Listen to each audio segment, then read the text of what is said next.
Thanks, Harrison. What we had here was a classic tale of taters versus tits. We had our champions Tatertown going up first, and they got the suggestion of Tornado, which used in the first scene where we saw a dudes only bomb shelter. Then we saw an alpha male ballroom dancing scene. We saw a sexy 1-800 suicide operator. We saw a suicide prevention group who all wanted to be cautionary tales. We saw a musician that writes his own organ music on Molly. We saw a football team that was ravaged by a tornado. Then we had an alpha male orchestra / Molly choir callback, and a bomb shelter second beat with a stranded family callback into a sexy suicide hotline callback. It was a great set by our champions. Then we got our challengers, Ice Tits. Coming up second, they got the suggestion of Jungle Gym, which they used in a road trip deconstruction. We saw Jesse, who was smeared his poop on a girl's face. We saw Thomas, whose science experiment was proving that soda was carbonated. And we saw Jake, who was a mom who was trying to start up a stand-up career.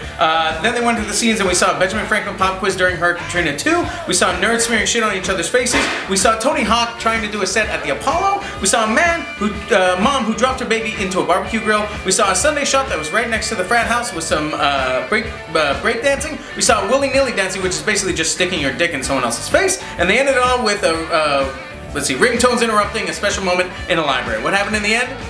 Tatertown remains your champion, and you can see him in 2 weeks at the UCB LA Cage Match. For UCB LA Cage Match, I'm Jonny Svarzbein reminding you that anything can happen in a cage match.